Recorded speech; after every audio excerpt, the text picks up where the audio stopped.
मुख्यमंत्री योगी आदित्यनाथ जनता दर्शन में इस समय मौजूद हैं। फरियादी अपनी समस्याएं लेकर पहुंचे हैं और मुख्यमंत्री से फरियाद लगा रहे हैं समस्याओं का निजात दिलाने की। जहां देखिए एक एक करके हर एक फरियादी के पास मुख्यमंत्री जा रहे हैं और लिखित समस्या उन तक पहुंचाई जा रही है और हाथ के हाथ अधिकारी उनके साथ मौजूद हैं, जिन्हें मुख्यमंत्री जो हैं समस्याओं के निस्तारण के आदेश देते हैं। देखिए छोटा सा बच्चा एक महिला की गोद में, जिसे प्यार दुलार किया, मुख्यमंत्री योगी ने खाने के लिए चॉकलेट उसे दी। अपने गृह क्षेत्र में मौजूद हैं आज मुख्यमंत्री योगी आदित्यनाथ। यहाँ सिर्फ गोरखपुर वासी नहीं बल्कि उत्तर प्रदेश के और इलाकों से भी लोग अपनी समस्याएं लेकर पहुँचते हैं और मुख्यमंत्री की भी कोशिश होती है कि हर एक व्यक्ति के पास वो जाएं और उसकी समस्या को सुन के जल्द से जल्द समस्या का समाधान दिया जाए।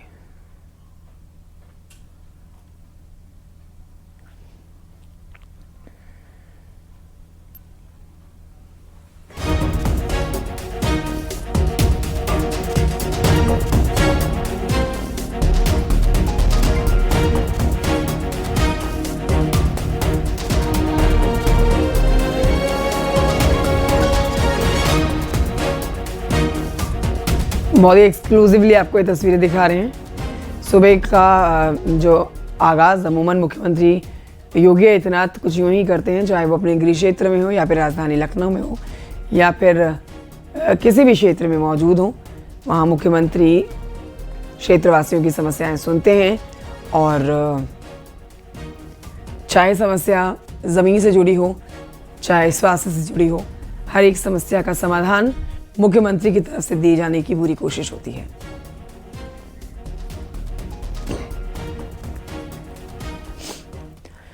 खबर गाजियाबाद से, जहां पर एनकाउंटर के दौरान शहीद हुए सिपाही सौरभ का शामली में अंतिम संस्कार किया गया। सौरभ देशवाल का उनके पैतृक गांव बधेव में राजकीय सम्मान के साथ अंतिम संस्कार किया गया। इस दौरान यूपी सरकार के मंत्री दिनेश खटीक, पूर्व कैबिनेट मंत्री सुरेश राणा, एमएलसी वीरेंद्र सिंह समेत तमाम नेता मौजूद रहे। मंत्री दिनेश खटीक ने यूपी सरकार की ओर से शहीद के परिवार को 50 लाख रुपए की आर्थिक मदद और एक सदस्य को सरकारी नौकरी देने की घोषणा की। वहीं शहीद के पिता ने योगी सरकार से आरोपियों के घर पर बुलडोजर की कार्रवाई और एनकाउंटर करने की मांग की।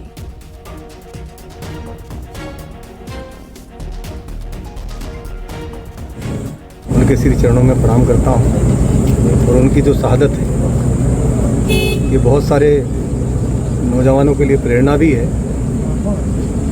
लेकिन जिन बदमाशों ने दुस्साहस किया है, तो योगी सरकार की जीरो टॉलरेंस पॉलिसी है अपराध को लेकर के, निश्चित रूप से उन्हें कड़ी से कड़ी सजा मिलेगी। मृतक के परिजनों ने आग्रह किया है सरकार से कि जैसा हमारे बच्चे के साथ हुआ और किसी के साथ ना हो, सरकार इस पर बुलडोजर की कार्रवाई करे और इन पर भारी से भारी, बड़ी से बड़ी कार्रवाई करे। जिन्होंने दुस्साहस किया है, बहुत बड़ी कार्रवाई उनके खिलाफ होने वाली है और मैं कह सकता हूं कि उनकी 7 पीढ़ियां याद रखेंगी, ऐसी बड़ी कार्रवाई होने वाली है। सरकार उनके घर पर बुलडोजर चला और चुन चुन कर उनकी मौत कर रही है। जैसे योगी सरकार का बदमाशों पर, हाँ जी, योगी सरकार इस काम को करके दिखाओगी, करेंगे। हम भी मांग कर रहे हैं उनसे, सब जनता मांग कर रही है। तो आप यही चाहते हो कि बदमाशों का सफाया हो जाए। शहीद सिपाही सौरभ का हुआ अंतिम संस्कार। शामली में राजकीय सम्मान के साथ अंतिम संस्कार हुआ। अपराधियों पर बुलडोजर एक्शन की मांग परिवार कर रहा है। एनकाउंटर में शहीद हुए हैं सौरभ देशवाल।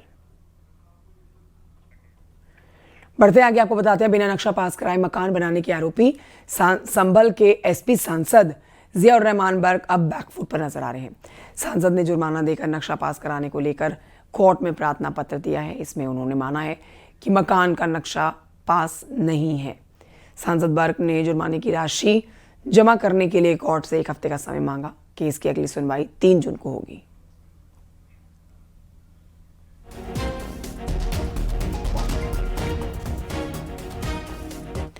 उधर हरदोई में पुलिस ने 8 साल के बच्चे को खोज निकाला।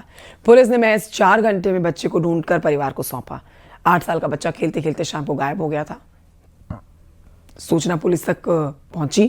पुलिस तक ये जानकारी पहुंची तो पुलिस हरकत में आई। आसपास के इलाकों में तलाशी शुरू की गई। जांच के दौरान पता चला कि बच्चा खेलते खेलते दूसरे गांव पहुंच गया था। पुलिस की टीम ने तुरंत वहां पहुंचकर बच्चे को सकुशल अपने परिवार तक पहुंचाया।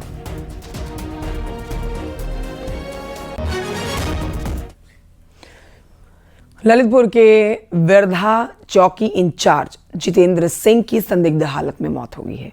उनका शव हाईवे पर खून से लथपथ हालत में पड़ा मिला। पास ही उनकी सर्विस रिवॉल्वर और गाड़ी पड़ी हुई मिली। सूचना मिलने के बाद पुलिस मौके पर पहुंचकर जांच में जुट गई।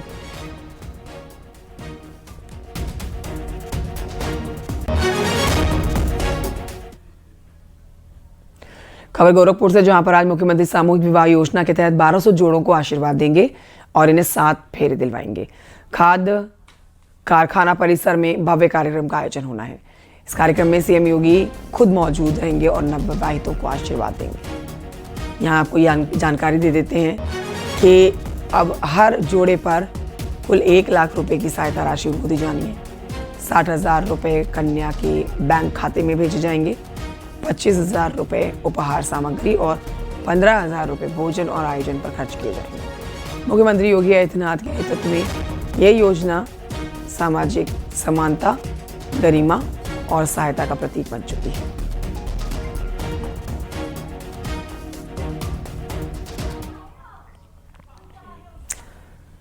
रेडिको खेतान कंपनी के द्वारा विस्की की बोतल का नाम त्रिकाल रखने पर बवाल हो रखा है।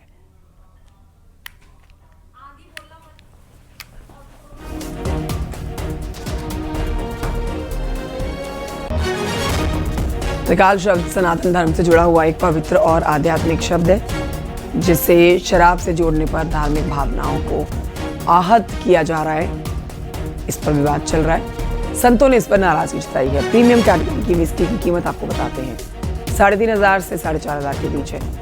ये उत्तर प्रदेश में बिकेगी, हरियाणा, महाराष्ट्र और कई और राज्यों में ये प्रीमियम विस्की बिकेगी।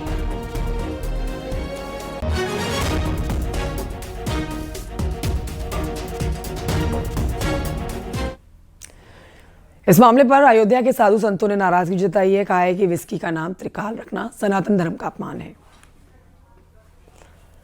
भारत एक सनातन संस्कृति वाला देश है, जहां पर कण कण में सनातन की व्यापकता है और हर व्यक्ति के मन में सनातन के प्रति आस्था, श्रद्धा और विश्वास। लेकिन विस्की कंपनियों के द्वारा जिस प्रकार से बनाना, त्रिकाल के नाम से विस्की बनाना दुर्भाग्यपूर्ण है। नाम में या तो परिवर्तन करें या तो ऐसे कंपनियों पर बैन होना चाहिए जो आस्था के साथ खिलवाड़ करें। नाम रखा है त्रिकाल, और त्रिकाल हमारे भगवान शिव हैं और हमारे सनातन अध्यात्म से जुड़ा हुआ बहुत बड़ा नाम है, जो देवाधिदेव महादेव हैं, जो प्रलय और विनाश और उत्पत्ति के अधिष्ठात्री देवता हैं। ऐसे महापुरुषों के नाम से, ऐसे देवी देवताओं के नाम से इस तरह का कुकृत किया जाना निंदनीय अपराध है और बहुत बड़ा अपराध है। इसलिए रेडको खेतान को ये नसीहत दी जाती है, उनसे निवेदन किया जाता है, प्रार्थना पूर्वक उनसे कहा जा रहा है कि उस अपने विस्की ब्रांड का नाम बदलें। ये अत्यंत निंदनीय है और ये सनातन का नाम जो है बदनाम करने की एक साजिश है। इसलिए मैं इस कंपनी को सुझाव और चेतावनी दोनों एक साथ दे रहा हूं कि नाम चेंज कर ले और कोई भी नाम रखे, लेकिन मदिरा पर विस्की के लिए त्रिकाल नाम जो है अपने प्रचार के लिए, निजी स्वार्थ के लिए, पैसे कमाने के लिए सनातन को बदनाम करना ये बर्दाश्त नहीं किया जाएगा। कोई नाम बदल लें हो, और अगर नाम नहीं बदलेंगे तो निश्चित रूप से कंपनी तो नहीं चलेगी, लेकिन कंपनी का मालिक भी बचेगा नहीं। उधर हरिद्वार के भी साधु संतों ने विस्की का नाम त्रिकाल रखने पर घोर आपत्ति जताई और नाम बदलने की नसीहत दी। खेतान कंपनी घोर हिंदुओं की दुश्मन है, क्योंकि त्रिकाल भगवान को कहते हैं और भगवान के नाम से शराब बनाना ये पाप नहीं महापाप है। और ऐसा पाप जिस कंपनी ने किया है, रेडको खेतान नाम की कंपनी ने, तो वास्तव में क्षमा योग्य अपराध नहीं है। और उसके खिलाफ अधिक से अधिक सरकार को कार्रवाई करनी चाहिए। ये सरेआम हिंदुओं के मान बिंदुओं का अपमान है। ये हमें सुन करके बड़ा दुख हुआ। पूरा संत समाज इससे आहत है कि भगवान शंकर के नाम को एक शराब कंपनी की यूज किया जा रहा है। ये कतई बर्दाश्त योग्य नहीं है। पूरा संत समाज इससे आहत है। हम उस कंपनी को कहना चाहेंगे कि तत्काल इस नाम को बदल करके और कोई नाम रखें। आपका व्यापार है, बिजनेस, आप अपने हिसाब से देखो, लेकिन भगवान शंकर के नाम को नशे में और उस प्रकार से उपयोग करना वो कतई उचित नहीं है। इससे सनातन को बहुत बड़ा ठेस पहुंचता है। बढ़ते आगे आपको बताते हैं, पूर्व WFI अध्यक्ष ब्रजभूषण शरण सिंह को बड़ी राहत मिली है। पॉक्सो मामले में उनको राहत मिल गई है। दिल्ली पटियाला हाउस कोर्ट ने पूर्व WFI अध्यक्ष ब्रजभूषण शरण सिंह के खिलाफ दर्ज पॉक्सो मामले में पुलिस के द्वारा दायर क्लोजर रिपोर्ट को स्वीकार कर लिया है।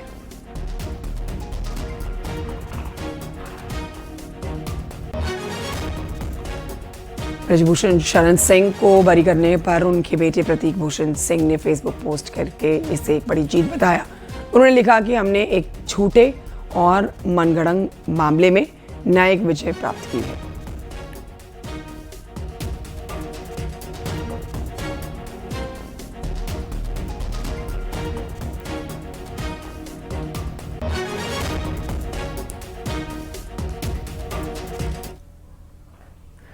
खबर ग्रेटर नोएडा से, जहां पर यथार्थ हॉस्पिटल में लिफ्ट फंस गई। 30 मिनट तक लिफ्ट में फंसे रहे मरीज और तीमारदार। लिफ्ट में फंसे लोगों का देखिए वीडियो सोशल मीडिया पर वायरल हो रहा है।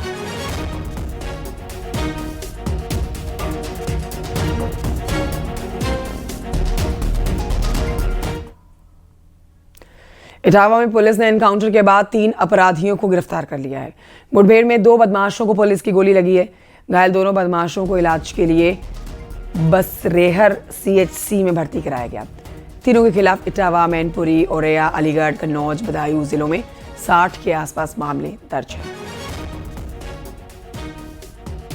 की गई पुलिस कार्रवाई में 2 अपराधियों के पैर में गोली लगी हुई है।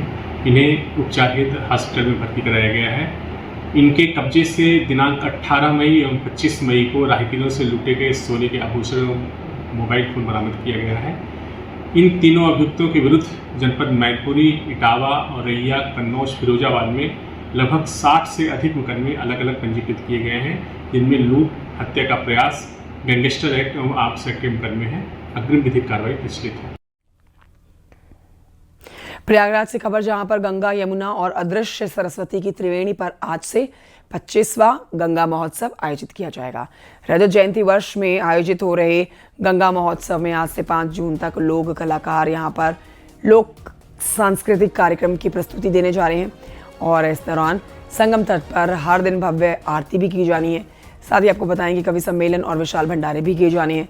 5 जून को गंगा अवतरण दिवस यानी कि गंगा दशहरा के मौके पर भव्य आयोजन की तैयारी है।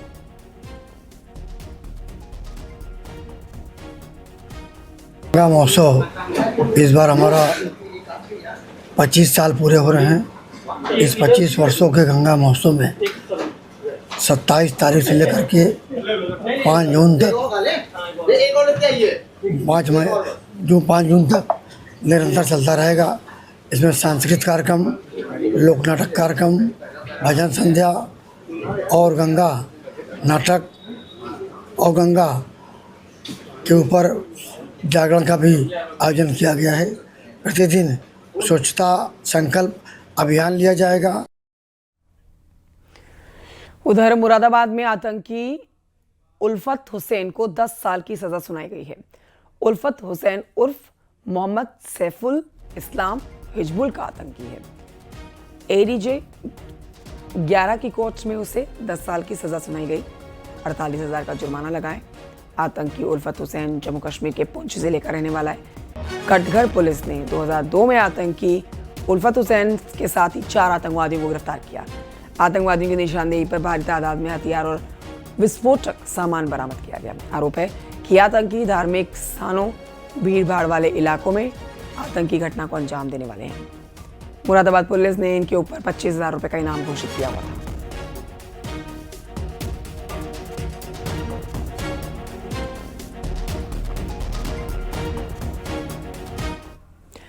श्री कृष्ण जन्मभूमि संघर्ष न्यास के अध्यक्ष और श्री कृष्ण जन्मभूमि केस के पक्षकार दिनेश मथुरा फलाहारी मथुरा पहुंचे हैं। श्री कृष्ण जन्मभूमि पहुंचकर भगवान श्री कृष्ण के दर्शन किए और भगवान से प्रार्थना की। भगवान से प्रार्थना करते हुए कहा 4 जुलाई को हाईकोर्ट में जो फैसला आए वो करोड़ों सनातनियों के पक्ष में आए। हमारी हिंदुओं की यही भगवान से प्रार्थना है कि जिस तरह अयोध्या में भगवान श्री राम का दरबार सजा है, उसी प्रकार अब हमको उम्मीद जगी है मथुरा में बहुत जल्दी भगवान श्री कृष्ण का भव्य मंदिर बनेगा और यह विवादित ढांचा हटेगा। हमने जो प्राचीन साक्ष्य जो जमा किए थे, इस मंदिर के बगल में जो विवादित ढांचा है उसमें जो प्राचीन कलाकृति है, सुदर्शन चक्र का निशान है, शंख का निशान है, तो ये सभी प्राचीन साक्ष्य आज भी इस विवादित ढांचे में उपलब्ध हैं।